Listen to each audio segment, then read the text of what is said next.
A heated meeting in Hallsville tonight as the community deals with a growing school district. And sounding the alarms, emergency crews are sending out a warning after a lake rescue earlier this afternoon. KOMU8 News at 10 starts now. From Studio 8A, coverage you can count on in high definition. This is KOMU8 News at 10. Students and teachers are headed back to school after the long holiday break, and in Hallsville tonight, the community met to focus on the future home of the growing student population there. Good evening, I'm Angie Bailey. And I'm Melissa Berman. KOMU8's Cody LeGros joins us live outside Hallsville Primary. Now, Cody, I understand the parents and district officials have different ideas on what needs to be done to improve the Hallsville schools. And a Columbia man is in the hospital tonight after falling into the icy water at Twin Lakes Recreation Area earlier today. The man was walking his dog today when it wandered out onto the ice and fell through about 25 feet from the shore. The owner managed to pull the dog out of the water, but then he fell in shortly after. Off-duty Columbia police officer Dustin Green was able to pull him out with a dog leash before the fire department arrived. Columbia Fire Department officials say varying temperatures during winter means the ice may not always be stable. The fire department also says that even at places like Stevens Lake Park, where ice skating is allowed, it is important to make sure that the city has recently inspected and approved the ice for safety. And a new year means new changes at Missouri DMVs. According to the Missouri Department of Revenue, the changes are being made to help protect your identity and decrease fraud by issuing new licenses. The department has already started giving out the updated style. You can see here now what the new IDs look like. Some noticeable differences than the license you probably have in your wallet right now. The new license includes security features such as a laser perforation that shows the state abbreviation when held up to a light.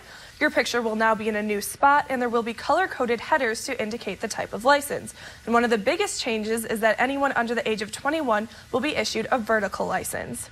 Now, this is in an effort to stop underage drinking and the distribution of alcohol to minors using a fake ID. Old-style licenses will still remain valid until their expiration date. The Missouri State Highway Patrol says traffic crashes nearly tripled this year during the New Year's holiday compared to last year. This year, troopers responded to 486 traffic crashes involving 147 injuries. That's up by 323, nearly triple from last year's 163. Now, there were 8 fatalities, up from 6 last year. DWIs were also up, with troopers reporting 124 arrests. That's an increase of 34 arrests from last year. The Boone County Sheriff's Department says it had an increase from last year, but did not have specific numbers. Also, Jefferson City Police reported 1 DWI on New Year's. And it's 2013, and that means it's time for your New Year's resolutions. One of the most common, hitting the gym and losing weight. KOMU made several calls to gyms across Columbia today, and they all expect to see an influx in new membership purchases. Owners say it's busiest for the first 3 to 4 months before many stray from their resolutions. According to one personal trainer, if you want to keep your resolution, you might want to go to a smaller gym. Rikers estimates about 75% of new members at Grindstone Fitness stick to their New Year's weight loss goals. And Hillary Clinton is out of the hospital. What doctors say about her condition coming up. A school break that began with gunfire and 20 friends murdered will end in the morning for students at Sandy Hook Elementary in Connecticut. Students who survived the attack will be back in class for the first time. NBC's Jay Gray has a closer look at where they're going and what the return to school will mean for that struggling community.